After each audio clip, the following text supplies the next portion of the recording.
그러면 에베소서를 함께 상고하면서 그리스도인 그리고 인간된 우리의 정체성의 문제를 좀 살펴보려고 합니다.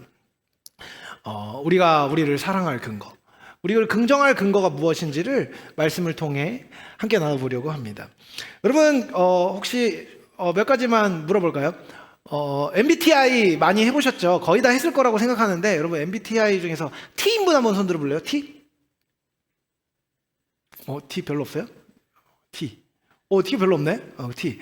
혹시 F? F 한번 손 한번 들어볼래요? F 두 손 들었네요? 네, F 많구나. 그죠? T, F. 많습니다. 사람마다 좀 성향이 다르겠죠? 두 번 다 손 안 든 사람은 어떤 거죠? 어쨌든 T, F 같이 있는 건가요? 다 같이 있죠?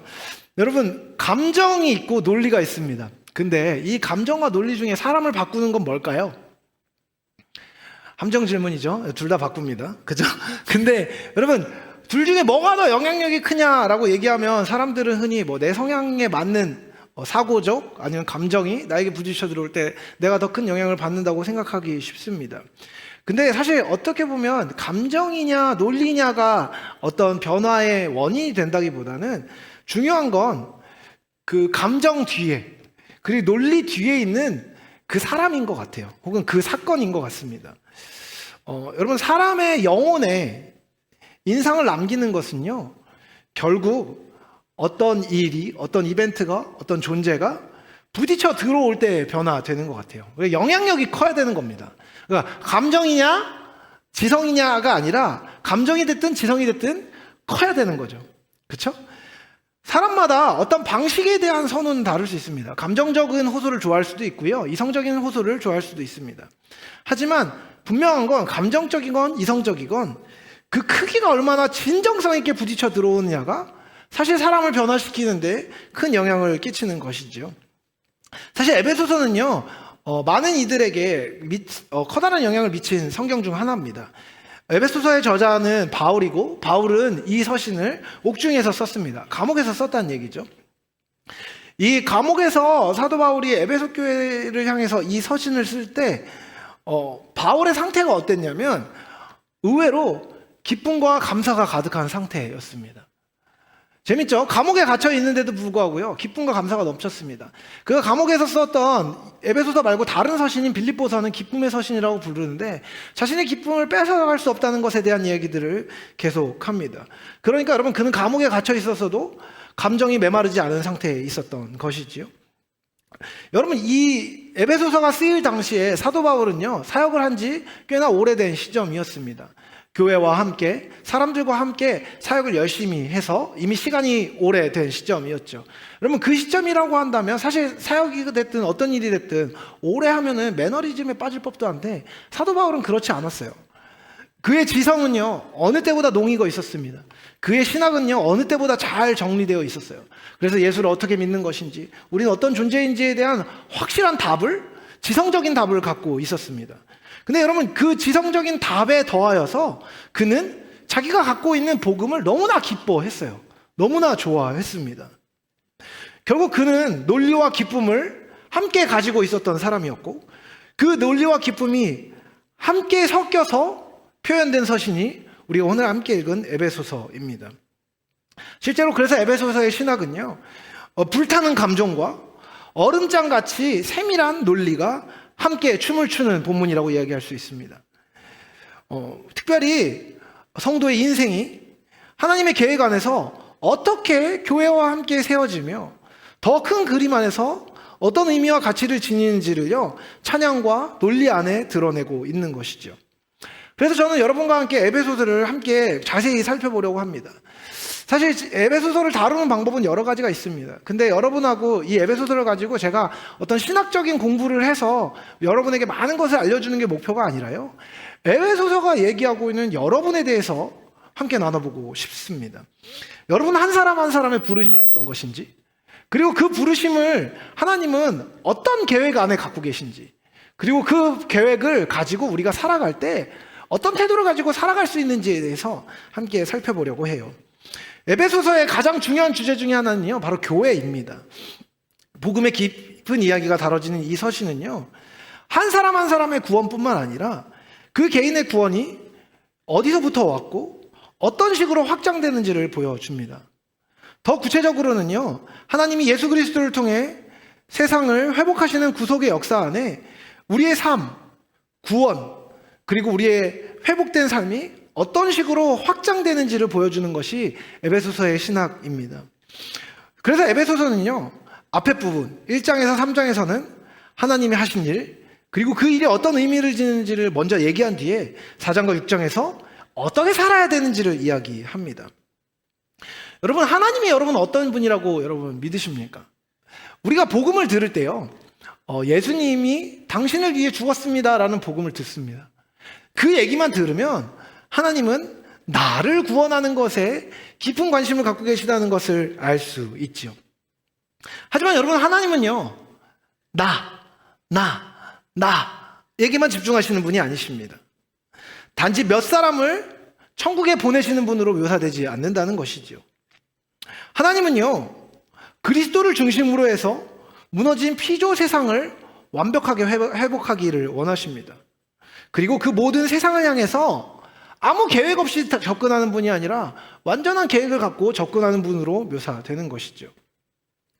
그리스도를 통해 행하시는 하나님의 역사를 바울은 설명합니다. 아니, 여러분, 여기 사실 에베소서 1장에서는 1장 1절에서 14절에서 사도 바울은요, 설명하지 않아요. 찬양합니다.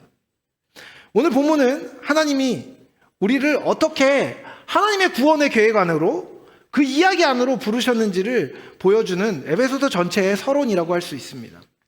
1절, 2절에서 짧은 문안 인사를 한 뒤에 3절에서 14절까지 사도 바울은 한 호흡으로 이야기합니다. 여러분, 제가 가끔 이야기하는 건데 에베소서 1장에는 긴 한 문장이 여러 개 나옵니다. 3절에서 14절까지가요, 한 문장이에요. 여러분, 제가 이제 원고를 이렇게 써놨는데 여기까지가 2절인데 이 3절에서 이 14절까지가 한 문장인 겁니다. 대단 긴 거죠. 여러분, 이렇게 말하는 아저씨 좋으신가요? 별로 좋지 않습니다. 그렇죠? 자기 말을 계속 하는 거예요. 똑같은 말 같은 느낌에 드는, 알아듣기 힘든 말을 연결해서 한 번 끊지도 않고 침을 튀겨가면서 계속 말하고 있는 것입니다. 지금 이런 스타일 약간 지겹죠? 약간 지긋지긋한데요. 여러분, 이렇게 말하는 사람의 특징은 뭐죠? 왜 이렇게 한 문장으로 길게 말할까요? 하고 싶은 말이 많아서 그렇습니다. 그리고 많이 흥분해서 그렇습니다. 바울은요, 처음부터 끝까지 한 문장을 얘기하는데 이 한 문장이 뭐라고요? 하나님을 찬양하는 내용입니다. 여러분, 이것은 아까도 얘기했지만 바울의 흥분을 드러냅니다. 왜 그렇죠? 그가 알게 된 하나님의 은혜가 너무너무 좋았기 때문입니다. 이걸 말해주지 않고는 참을 수가 없는 거죠. 하나님이 이렇게 일하셨대. 하나님이 이렇게 일하셨대. 하나님이 너를 향해 이런 계획을 갖고 계시대. 나에게 이런 일을 행하셨어. 이 이야기를 흥분된 어조로 이야기하는 것입니다. 그가 알게 된 하나님의 은혜는요, 헤아릴 수 없는 것이었습니다. 그리고 자기 삶에 진짜 효력이 있는 것이었어요. 그리고 그것이 앞으로도 계속될 것임을 그는 알고 있었습니다. 그것이 존재로 부딪혀 들어왔을 때 그가 했던 찬양이 이것이었습니다. 사도 바울은요, 하나님의 은혜가 자기를 구원하셨음을 알고 기뻐합니다. 근데요, 이게 자기에게만 그친 게 아니라는 것을 그는 알았어요. 자신과 자신의 이웃들, 자신이 속한 교회, 그리고 모든 피조 세상을 향해서 하나님이 세밀한 계획을 가지고 붙들고 계심을 그는 알았습니다. 그래서 그게 감동적이었던 거예요. 여러분, 여기서 사도 바울은 굉장히 침을 튀기면서 이야기합니다. 사실 저는 이 감정과 비슷한 감정을 광주교회에서 약간 느껴본 적이 있습니다. 어떤 거냐면요, 우리 현아가 저한테 빌립보서 성격 공부를 해야 된다면서 저희 성격 공부를 좀 해야 될 건데 좀 알려주세요 라고 얘기했을 때였습니다. 제가 나중에 알고 보니까 이렇게 현아가 원하에서 그 성경을 나눠야 되는 상황이 있어서 저한테 가르쳐 달라고 한 거예요. 그래서 제가 그때 어땠냐면 약간 눈이 약간 헷가닥 돌았습니다. 진짜? 이걸 알고 싶다고? 이러면서 제가 갖고 있는 자료를 막 검색해가지고 막 갖다 주고 언제 시간 잡아서 만날까? 막 이러고 좀 부담스러워 하더라고요. 그래서 만나진 못했어요. 자료만 줬죠. 여러분, 제가 알고 있는 기쁘고 좋은 것들을요, 다른 사람에게 주기 원하고 그것들을 그 사람이 원한다는 걸 알았을 때 흥분이 있습니다. 기쁨이 있어요. 감사가 있는 거죠. 근데 여러분, 그런 사람들이건 그렇지 않은 사람들이건 내가 갖고 있는 것이 클 때 사도 바울은 흥분한 겁니다. 그러니까 사도 바울이 에베소서 전체를 두고서 하는 얘기가 뭐라고요? 그러니까 몸이 이렇게 나와 있는 상태에서 얘기하고 있는 거예요. 하고 싶은 말들이 많은 겁니다.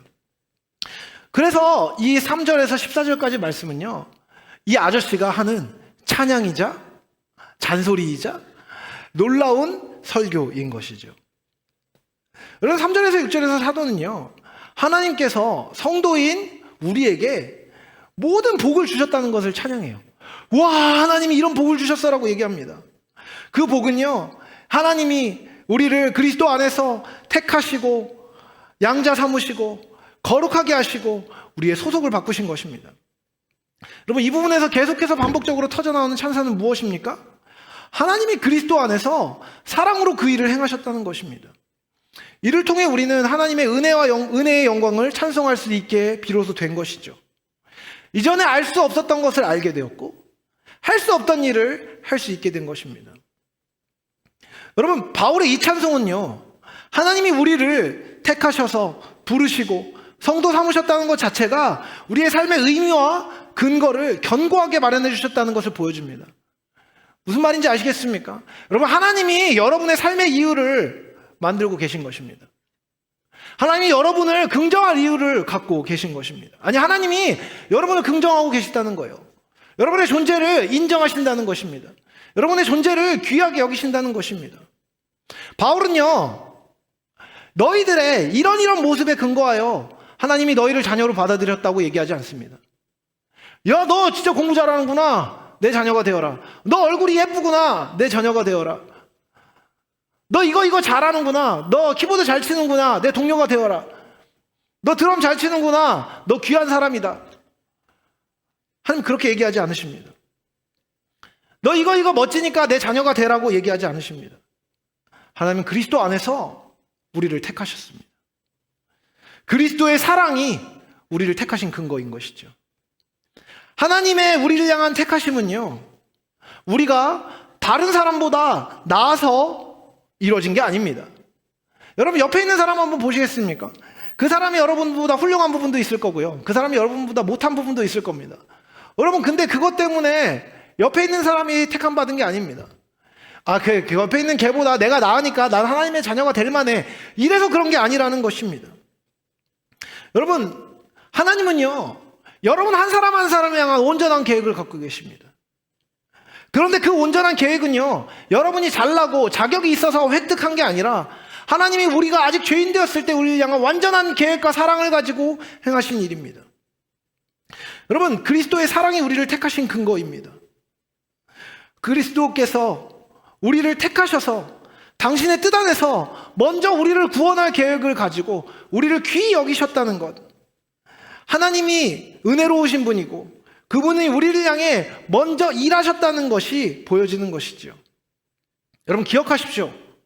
그리스도인의 정체성은 자가 발전을 통한 생산의 결과물이 아닙니다. 하나님께 받은 것입니다. 우리의 그럴듯함이 아니라 여러분의 그럴듯함이 여러분을 괜찮은 사람으로 만드는 게 아닙니다. 여러분의 그럴듯함이 여러분을 가치 있는 존재로 만드는 것이 아닙니다. 하나님의 사랑이 우리를 존재로 가치 있게 여길 만한 온전하고 완벽한 근거가 되는 것입니다. 여러분, 이것은 얼마나 감사한 일입니까? 우리의 어떠함과 상관없이 하나님의 주권적인 사랑이 예수 그리스도로 인하여서 완벽하게 우리에게 주어진 것입니다. 거저 주어진 것이지요. 여러분, 그래서 7절에서 9절은요, 분명히 하나님이 허락하신 새 삶의 모양을 보여줍니다.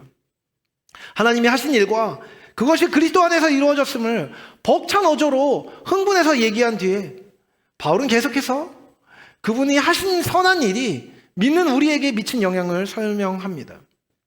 놀랍게도 여기서 바울은요, 그리스도의 은혜의 풍성함을 따라 받은 속량, 즉 죄사함을 언급합니다. 속량은요, 죄로 인한 값을 치른다는 뜻입니다. 여러분, 죄인은요, 자신이 죄를 지은 대상과의 관계를 왜곡시킵니다. 만약에 여러분이 누구에게 잘못을 한번 했다고 생각해 볼까요? 옆에 있는 누군가에게 여러분이 잘못했다고 한번 생각해 봅시다. 거짓말을 했거나 그 사람이 여러분이 잘못한 것을 눈치채서 여러분이 그 사람을 혼낼 수 있는 위치가 된 거예요. 그 사람한테 섭섭함을 얘기할 수 있는 위치가 된 겁니다. 굳이 말하면 갑을 관계에서 여러분이 갑이 된 거죠. 그러면 의린 그 사람, 죄를 지은 그 사람은 여러분을 떳떳하게 대할 수 있을까요? 없을까요? 떨떠름하게 대할 수밖에 없을 겁니다. 왜요? 떳떳하지 않기 때문이죠. 그 사람이 나를 미워할 만한 근거를 내가 갖고 있기 때문입니다. 그 사람이 나를 정죄할 만한 근거를 내가 갖고 있기 때문이죠. 내가 그 사람한테 잘못하면요, 먼저 잘못하면요, 그 사람한테 할 말이 없는 겁니다. 왜요? 책임이 나에게 속해 있기 때문이죠. 여러분, 죄라는 건 이런 속성을 가집니다. 잘못이라는 건 이런 속성을 가져요.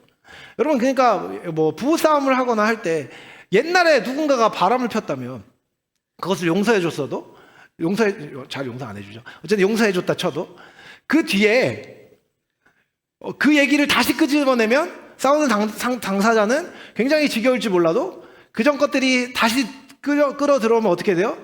영락없이 을이 되는 겁니다. 당연히 그럴 수밖에 없는 거예요. 잘못한 게 너무 크면은요, 여러분, 관계에서 분명히 주도권을 뺏길 수밖에 없습니다. 여러분, 인간의 죄는요, 하나님과의 관계를 왜곡시킵니다. 여러분, 하나님의 하나님 되심을 인정하지 못하고, 하나님의 창조주 되심을 인정하지 못하고, 하나님이 우리에게 모든 것을 주셨으며 우리를 온전한 사랑으로 인도하고 계시다는 것을 알지 못한 사람은요, 하나님께 나아갈 수 없습니다. 하나님과의 관계가 왜곡됩니다. 그리고 하나님을 알지 못하게 됩니다. 그리고 하나님의 뜻이 어떤 것인지에 대해서 이해조차 하지 못하게 됩니다. 그리고 현실을 막 해석하게 되는 것이죠. 여러분, 하나님이 선하신 분이시고, 하나님이 인자하신 분이시고, 하나님은 우리를 향해 온전한 계획과 지혜를 갖고 계신 분이심이 우리 안에 혹시라도 전해지더라도 그 하나님을 내가 사랑하지 않고 그 하나님과의 관계 안에 받아들여졌음을 믿지 못하면요, 우리 앞에 있는 현실을 올바르게 받아들일 수가 없습니다. 근데 여러분, 하나님은요, 그 죄에 대한 책임을 해결하셨다고 얘기합니다. 하나님이요, 우리가 하나님께 어리광 부려도 되도록 우리를 당신의 자녀로 삼으신 것이죠. 여러분, 친자식의 특권이 뭔지 아십니까? 염치 없는 겁니다. 염치 없는 거예요. 제가 지난번에 한번 얘기한 것 같은데, 이제 제 첫째 아들하고 얘기하다가 제가 그 첫째 아들이 체스 두는 걸 좋아해요. 게임하는 걸 좋아해요. 그래가지고 아빠, 나랑 체스 두면 안 돼? 물어본 거예요. 그래서 제가 그때 너무 힘들었거든요. 왜냐면은 뭐 애들 다 보고 밥도 해야 되고 뭐도 해야 되고 막 사역도 해야 설교도 써야 되고 너무 바빠. 야, 아빠 그거 할 시간이 없어. 너네 때문에 내가 너무 바쁘잖아. 좀만 기다려봐. 얘기하는데 윤이가 막 화를 내는 거예요. 뭐라 그랬는지 아세요? 미리 준비했어야지. 이러는 거예요. 야, 내가 미리 못 준비한 게 너 때문이야. 라고 속으로 생각하면서 막 화가 너무 나는데 얘가 저한테 너무 아무렇지도 않게 저를 정죄하는 거예요. 왜 미리 안 했어? 나랑 놀아줄 시간을 아빠가 만들어야지. 이런 거 있잖아요. 너무 열받죠. 근데 여러분, 그렇게 할 수 있는 건 누구예요? 친자식입니다. 아빠의 사정을 걔는 안 봐줘도 돼요. 봐줘야 될 의무가 걔한테는 없습니다. 왜요? 자식이니까. 너무 열받아요. 그죠? 자식이라서 아빠의 사랑을, 아빠의 시간을 당당하게 요구할 수 있어요. 그러든가 말든가. 근데 여러분, 얘가 아빠한테 바싹 쫄아 있을 때는 어떤지 아세요? 이렇게 보고 있습니다. 괜찮나? 아빠 기분이 혹시 괜찮나? 근데 아빠가 용서해 주시면 바로 염치가 없어집니다. 바로 모든 것을 요구해요. 여러분, 그게 자녀됨입니다. 여러분, 하나님께서 우리의 죄를 사하셔서 죄의 책임을 없애시고 우리를 당신의 자녀로 받아들이셨다는 것은 무엇을 의미합니까? 하나님과의 단절된 관계가 회복되어서 우리의 존재 자체가 변하는 겁니다. 그 존재로 하나님을 대하는 방식 자체가 달라지는 것이죠. 그래서 여러분, 죄사함을 받은 존재는요, 비로소 세상과 현실을 바른 눈으로 볼 수 있습니다. 이게 지혜와 총명이 넘치게 되었다는 말의 의미입니다. 여러분, 죄가 있으면요, 하나님의 선하신 뜻과 계획을 신뢰할 수가 없습니다. 왜냐하면 그분이 나에게 벌을 주시는 분이 될 수 있기 때문이죠. 그분이 나에게 나쁜 것을 주실 수 있는 분일 수 있기 때문이죠. 내가 죄를 지으면 무조건 그것에 대한 책임을 내가 오롯이 져야 된다는 확실한 생각을 갖고 있게 되기 때문입니다. 근데 주님이 먼저 우리를 택하셔서 우리를 자녀 삼으시고 우리가 당신께 죄를 고백할 때 그 죄를 용서하실 뿐만 아니라 없이 여기시고 완전히 친자녀로 여기신다는 것은 무엇을 의미합니까? 우리의 삶에 일어난 일에 대해서 그 아버지와 관련해서 해석할 수 있게 되는 것입니다. 여러분, 이것은요, 자기 삶을 자기중심적으로 보는 것이 아니라 하나님의 뜻을 중심으로 볼 수 있게 된다는 것을 의미합니다. 여러분, 하나님의 경륜 안에서 하나님의 기뻐하시는 뜻은요, 자녀인 여러분의 삶에 이루어질 것입니다. 여러분 믿으십니까? 여러분, 이것을 믿어야 되는 겁니다. 이게 믿어져야 되는 겁니다. 그렇죠? 성도들은 그것을 봅니다. 왜 그렇습니까? 여러분, 우리는 그분의 자녀이기 때문입니다. 온전하시고 완전하시며 구원을 계획하시고 구원을 이루실 수 있는 능력을 갖고 계신 하나님이 내 아버지입니다. 하나님이 나를 사랑하십니다. 그리고 한 사람 한 사람을 향한 완전한 계획을 갖고 계십니다. 제가 그런 얘기 한 적 있죠. 여러분, 부모는요, 자식이 유치원에 들어갈 때 이미 어느 초등학교에 가야 될지를 생각합니다. 이미 초등학교 들어갈 때 어떻게 중학교에 가야 되는지를 생각합니다. 당연한 거예요. 여러분, 어떻게 하면 저희 아내는 벌써부터 유은이가 군대 가는 생각을 하면서 웁니다. 아직 안 갔어. 안 갔어. 울어요. 왜 우는지 아직도 저는 이해를 못 합니다. 하지만 계획을 갖고 있는 거죠. 생각을 갖고 있는 거예요. 비전을 갖고 있는 거예요. 그리고 그렇게 하면 그때가 되면 내가 어떻게 해야지 라는 그 결심을 왜 갖고 있는지 모르겠지만 벌써 갖고 있습니다. 여러분, 하나님이 여러분의 그런 아버지 되시는 것입니다.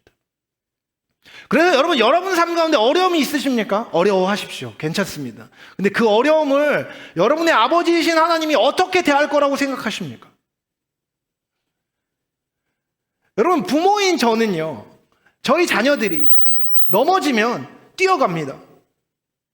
근데요, 넘어져 있을 때요, 얘가 일어나야 되면요, 달려가고 싶어도 참습니다. 왜요? 자기 힘으로 일어나야 되니까요. 그것은요, 자녀를 사랑하지 않음이 아니라, 도와주고 싶지 않음이 아니라, 힘없음이 아니라 그 자녀를 사랑함으로 넘어지게 내버려두는 것입니다. 일어날 힘이 없을 때, 여러분, 근데 그 자리에 가끔 애들이 넘어져서 잠드는 경우가 있습니다. 그러면 제가 거기다가 잠들게 내버려두고 거기서 꼭 감기 몸살이 걸려서 네가 아팠으면 좋겠다 라고 생각하지 않습니다. 이 아이를 들쳐업고 데리고 가서 손발을 씻기고 싫다고 난리를 쳐도 억지로 양치를 시켜서, 그렇죠? 양치 이불 헹구게 한 다음에 이부자리에 눕힙니다. 그리고 이불을 덮어주지요. 다시 일어날 수 있도록, 그 아이가 안전할 수 있도록, 그 아이가 아픈 가운데 있어도 그 아이를 지켜줍니다. 그 아이를 먹이고 입히고 씻기고 가르칩니다. 왜요? 이 아이의 선이 나의 기쁨이기 때문입니다. 여러분, 자녀된 우리는요, 아버지가 우리에게 선하게 행하실 것을 신뢰하는 것입니다. 성도의 삶은 단순히 지옥 안 가고 간신히 천국에 가는 삶이 아닙니다.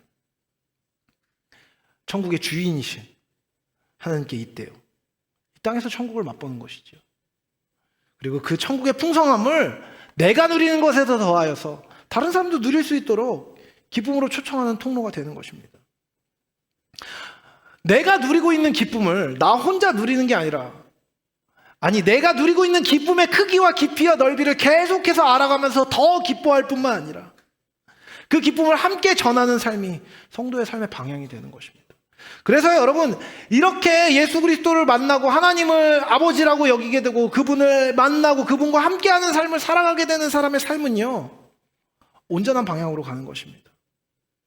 그리고요, 하나님과의 관계가, 그 아버지와의 관계가 무너지는 것을 두려워하게 되는 것이죠.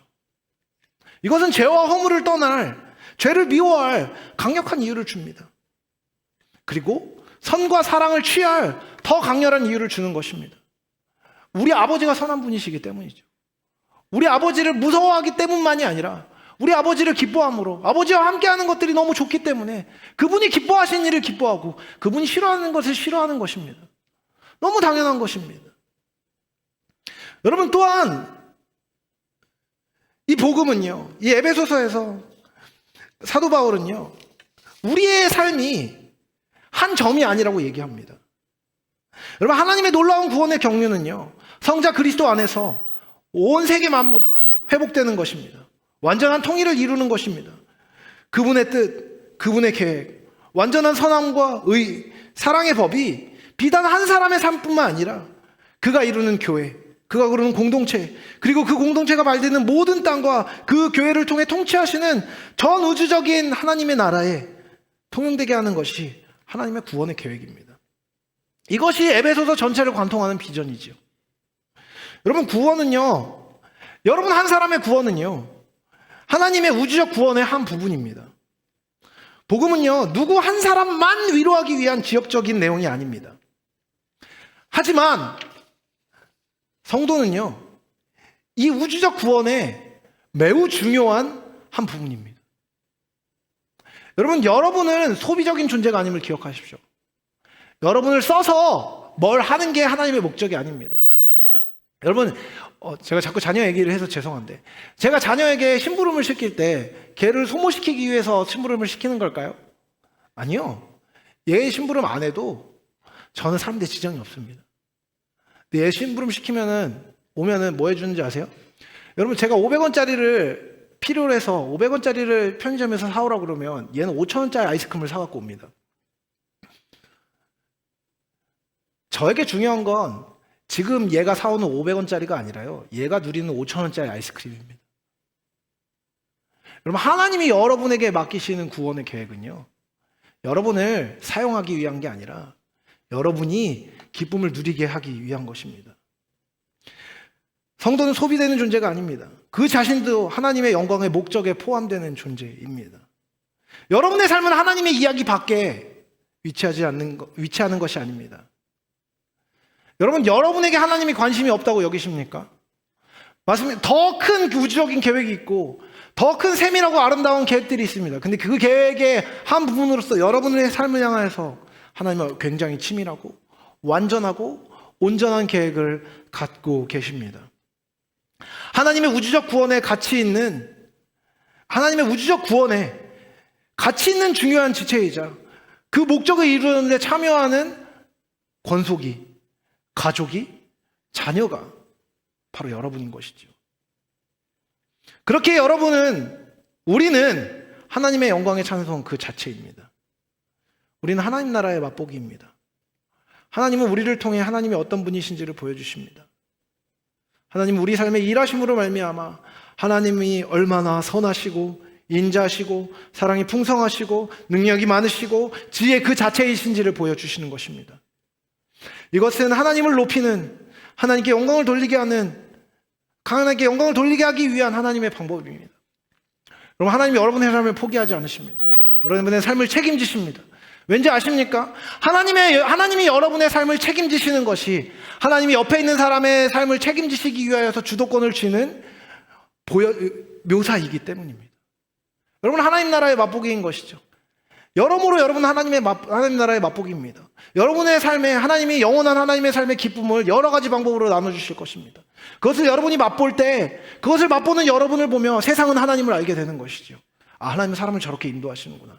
하나님은 당신의 자녀들을 이렇게 해결하시는구나. 당신의 자녀들을 이렇게 강하게 하시는구나. 당신의 자녀들을 향해서 이런 계획을 가지고 계시는구나를 계속해서 세상 가운데 보여주시는 것입니다. 하나님의 아름다우심을 드러내기 위해 여러분의 삶을 하나님은 아름답게 빚어가십니다. 그것은 하나님의 크심과 더불어 여러분의 존재의 가치를 다시 한번 드러내며 그 드러냄은 우리로 움직이게 하는 것이죠. 진리의 말씀, 구원의 복음을 들으면요, 그 안에서 믿고 인치심을 받는다고 말합니다. 무슨 의미입니까? 진리의 말씀이라는 것은요, 변하지 않은 하나님입니다. 하나님 어떤 분이신지, 그분은 어떻게 일하시는지, 그분은 무슨 일을 하셨는지, 그것은 어떤 의미인지에 대한 지식입니다. 인간의 존재와 세상의 진실이 여기 담겨 있습니다. 이것은 우리가 처한 어려움, 곤경의 실질적인 모든 이유와 그것을 넘어서게 하시는 하나님의 방법을 담고 있습니다. 그러나 그것은 인간의 인지 영역 밖에 있는 것입니다.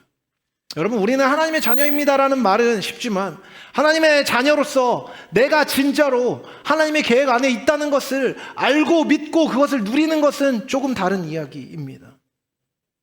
그것을 진짜 믿어져서 그것이 진짜 경험되어지는 일은요, 성령께서 하신 일인 것이죠. 여러분, 제가 계속해서 자녀의 비유를 들고 있는데 제 아들이 자기 아빠인 걸 어떻게 알 수 있을까요? 네, 뭐 거울 보면 알 수 있다는 얘기를 누군가는 할 수도 있겠죠. 근데 여러분, 네, 많이 닮았죠? 근데 여러분, 얘는 제가 지 아빠인 거를 믿고 있습니다. 얘가 2016년 9월 11일에 저기서 어떤 병원에서 태어났기 때문에, 그리고 그거 증서를 보고 확인해 보니까 우리 친자가 맞고 유전자 검사 결과 혈액형도 똑같고 생긴 것도 비슷하니까 우리 아빠라고 믿는 게 아닙니다. 아빠됨을 경험한 거죠. 아빠로서의 받아들여짐을 경험한 겁니다. 우리 아빠가 나를 사랑한다는 것을 경험하는 것이죠. 그 경험의 역동이, 관계의 역동이, 눈에 보이지 않는 하나님 아버지와의 역동은요, 성령께서 행하시는 일입니다. 그것이 여러분 가운데 복음이 들려지고, 그 복음이 성령의 조명하심과 믿게 하심이 의해서 알아지고 믿어지면요, 삶이 변화되는 것입니다. 여러분, 그 변화 자체가 성령의 역사 없이는 일어나지 않고, 성령의 역사로 그것을 믿게 된 것 자체가 하나님께 속한 백성이 되었다는 표지입니다. 여러분, 결국 여러분의 정체성의 기초는요, 여러분이 얼마나 훌륭한 사람이냐에 달려있지 않습니다. 하나님이 여러분을 어떻게 인도하고 계시는가를 보고 그 일을 인정하고 그분과 함께하는 것, 그것이 정체성의 기초가 되는 것입니다. 성령은 우리의 보증이시며 우리가 하나님을 드러내는 삶을 살게 하시는 주체이신 것이죠.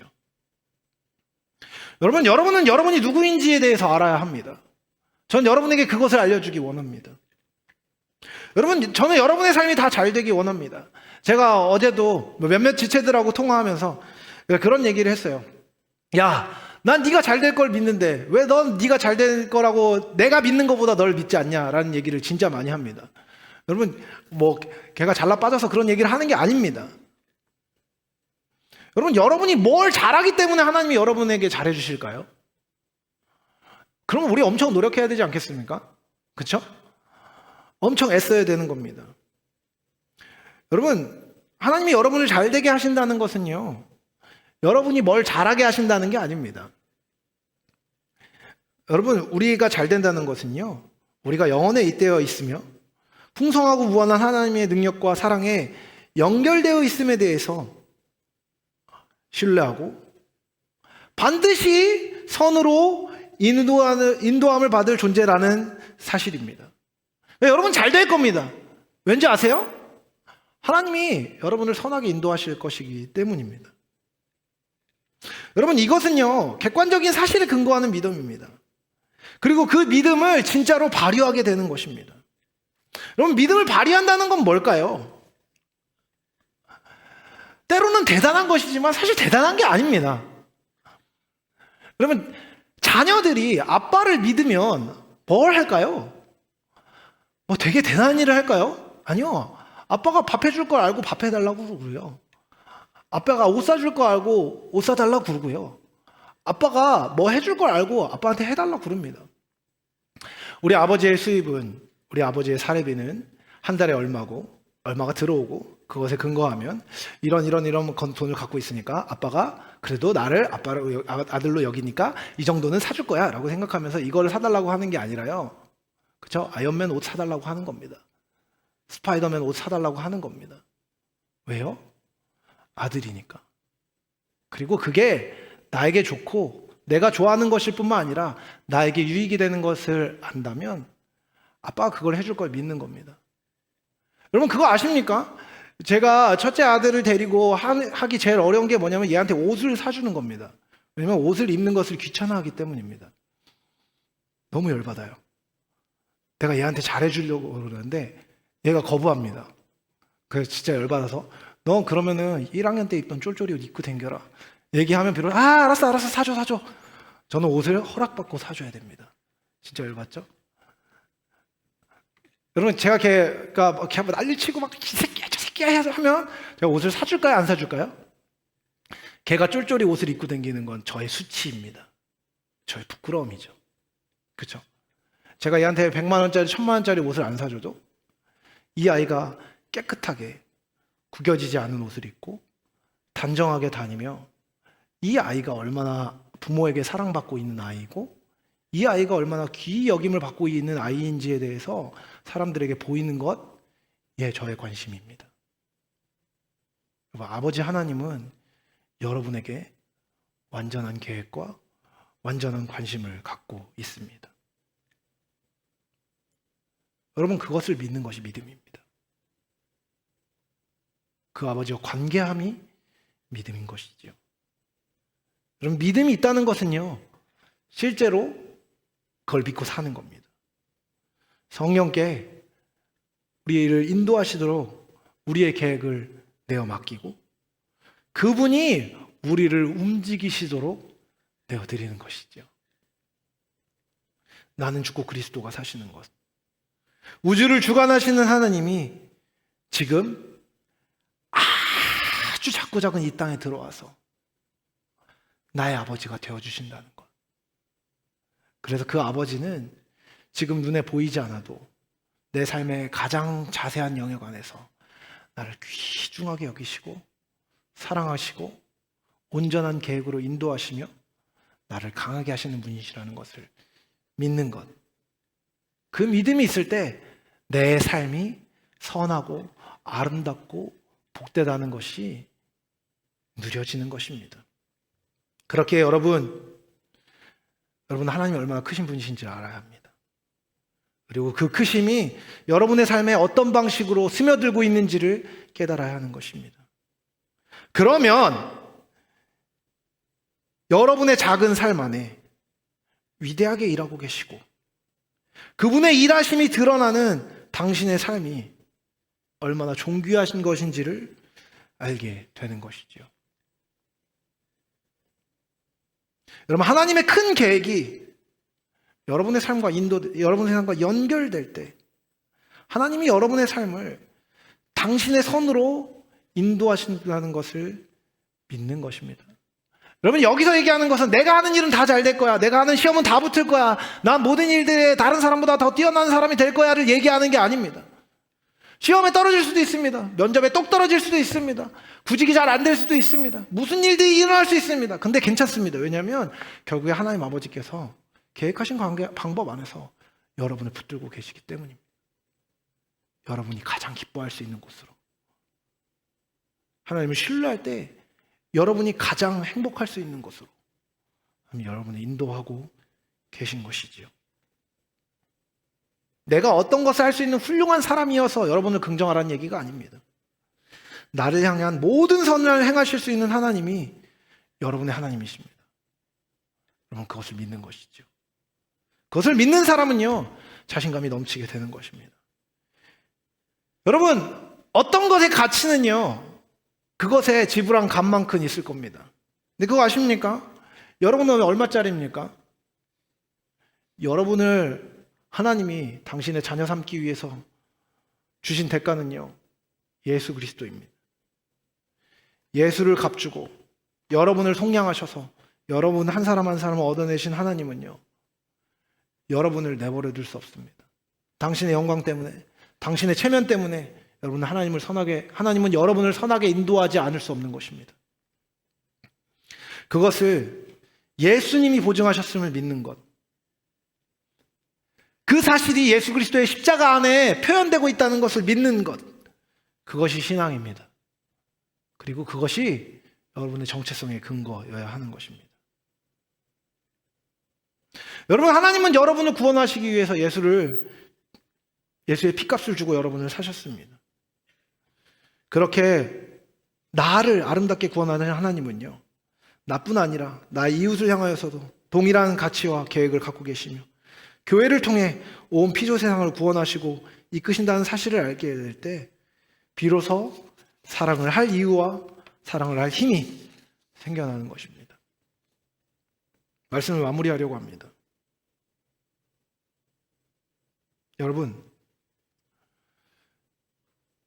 여러분의 삶이 아름다운 이유, 여러분의 삶이 자신 있어야 하는 이유, 여러분의 삶이 기쁨으로 가득 차야 하는 이유는요, 그리스도의 아름다움을 통해 모든 것을 이루신 성부의 지혜와 능력, 그리고 그 모든 것을 이루시는 성령의 신실하심을 믿고 긍정하는 것입니다. 이것을 위해 자기를 부인하는 것입니다. 그리고 역설적으로 나를 부정하고 그리스도를 긍정하고 하나님을 긍정하고 성령을 긍정할 때 여러분의 삶을 제대로 긍정할 수 있게 되는 겁니다. 내 삶이 복되다.